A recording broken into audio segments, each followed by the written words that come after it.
Gila, Polda Sulut nilang plus nahan 3 kapal laut RI. Pantesan ekspor Indonesia lambat. Ditulis oleh Erika Ebener dari siwar.com. Bangun dan perkokoh integritas aparatur. Ciptakan birokrasi yang lebih transparan dan akuntabel. Jangan mempersulit, mengambil pungutan liar, dan memberatkan masyarakat. Bangun pemerintahan yang bersih dan bebas korupsi, kolusi, dan nepotisme.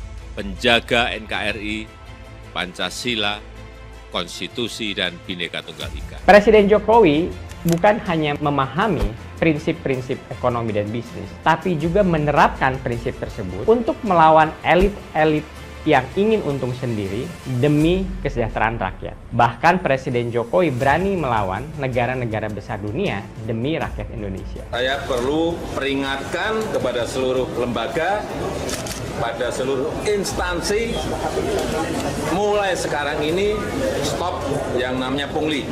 Hentikan yang namanya pungli. Dengan semua bidak-bidak yang sudah dipasang Jokowi untuk tujuan menjadikan Indonesia sebagai raksasa Asia di bidang ekonomi, tidak berlebihan kalau kita menyebutnya gila. Karena baru kali inilah kita mendapat seorang presiden yang merevolusi model ekonomi kita supaya bisa menjadi nomor 1 di antara para kompetitornya. Saya benar-benar gak habis pikir membaca berita yang dikirimkan oleh bapak saya tentang polisi yang menilang dan menahan 3 kapal laut RI yang sedang dalam misi ekspor karena alasan yang sangat sepele. Bagaimana ekspor Indonesia akan bisa meningkat jika di halaman rumah sendiri saja sudah dikerjain seperti ini? Berita itu dilansir oleh detik.com dengan judul polisi tahan 3 kapal ekspor di Sangihe. Pemilik ungkap alasannya sepele. Setelah saya baca, ternyata alasan penilangan dan penahanan ketiga kapal laut itu memang sangat sepele, yaitu karena ketiga kapal laut itu parkir dulu di Pulau Tinakareng, Kepulauan Sangihe. Pada dokumen izin itu tertulis bahwa 3 kapal itu berangkat dari Tanuha menuju Filipina. Jadi saat 3 kapal laut itu parkir untuk berbelanja bekal keperluan anak buah kapal sebelum berlayar menuju tujuan. Terus para polisi itu menilang dan menahan ketiga kapal laut itu. Padahal dari segi dokumen perizinan dan lain sebagainya, semuanya sudah lengkap. Cuma karena masalah parkir untuk tujuan belanja bekal anak buah kapal selama berlayar. Polda Sulawesi Utara menyatakan tidak boleh transit, yang akhirnya menahan 3 kapal ekspor tersebut. Kok jadi seperti di jalan raya, di darat? Ya, polisi bisa menilang kapal laut karena salah parkir, ditahan pula.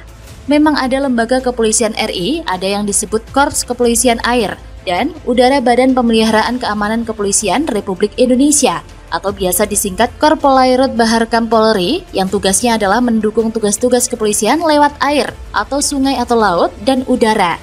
Hanya saja, di berita yang dilansir oleh detik.com, tidak disebutkan apakah polisi yang melakukan penilangan dan penahanan ketiga kapal laut RI itu adalah Korpolariut atau polisi darat biasa. Dan kalau melihat tindakan polisi-polisi Polda Sulawesi Utara ini pada kapal yang akan berangkat ekspor seperti itu, kita jadi bertanya, apakah praktek-praktek penilangan dan penahanan seperti ini hanya terjadi di Pulau Tinakareng atau terjadi juga di seluruh pulau-pulau kecil singgahan kapal-kapal ekspor? Tidakkah saat ini yang namanya ekspor sedang menjadi program unggulan Presiden Jokowi? Duh, mentang-mentang jauh dari pusat pemerintahan. Kalau dari berita yang dilansir detik.com, kapal-kapal ekspor itu cukup terkendala untuk melepas dan melanjutkan misi ekspor mereka ke Filipina. Bahkan, informasi yang saya dapat dari sumber yang cukup dapat dipercaya, untuk melepas penahanan ketiga kapal ekspor tersebut, pemilik kapal harus membayar sejumlah uang denda tilang dan pelepasan kapal yang ditahan. Tapi di darat saja, kalau ditilang, polisi jarang melakukan penahanan ketika surat-surat kita seperti SIM dan STNK lengkap. Ya, begitulah, atau masalah sepele. Ibarat orang mau beli makanan atau bahan bakar, polisi-polisi itu juga sedang makan di situ. Lalu kapal kita ditahan, polisi tidak terima alasan kami parkir mau beli makan, kata Ridwan, sang pemilik kapal.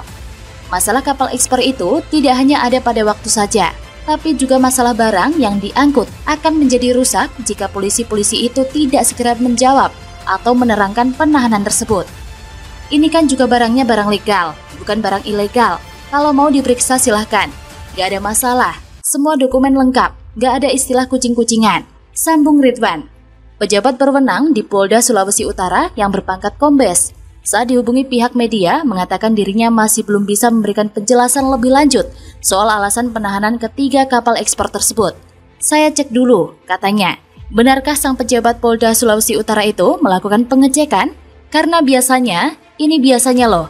Seperti yang saya alami sendiri dengan seorang kombes di Polda kota saya tinggal, kalau jawabnya saya cek dulu, itu artinya ngulur waktu sampai angka yang pas ketemu. Angka apa? Ya angka saja. Masa kalian nggak paham? Nah, menurut sumber yang bisa saya percaya tadi, ketiga kapal itu diminta sejumlah angka. Sumber itu juga menyebutkan nilai angka tersebut. Cuma nggak etis saja kalau saya tulis di sini besaran angkanya. Yang pasti, jumlah yang ditulis oleh sumber saya itu cukup lumayan besar untuk melepas 3 kapal ekspor tersebut. Apalagi untuk ukuran kapal ekspor kecil seperti kapal-kapal yang ditahan. Sumber saya itu sampai berkomentar, menyedihkan sekali, derajat orang kombes serendah itu hanya untuk angka segitu. Mohon diwaspadai, jangan sampai karir perwira begini, nanti malah moncer, ngeri. Kebangetan ya, di satu sisi Presiden Jokowi berjuang untuk meningkatkan ekspor di Indonesia. Di sisi lain, tak ada dukungan dari aparat di lapangan. Pak Kapolri mohon perhatiannya, agar apa yang diperjuangkan Presiden Jokowi menjadikan Indonesia sebagai negara pengekspor di dunia bisa terwujud dengan cepat. Semoga 3 kapal ekspor tersebut segera dilepaskan tanpa kesulitan yang berlanjut. Semoga saja. Bagaimana menurut Anda?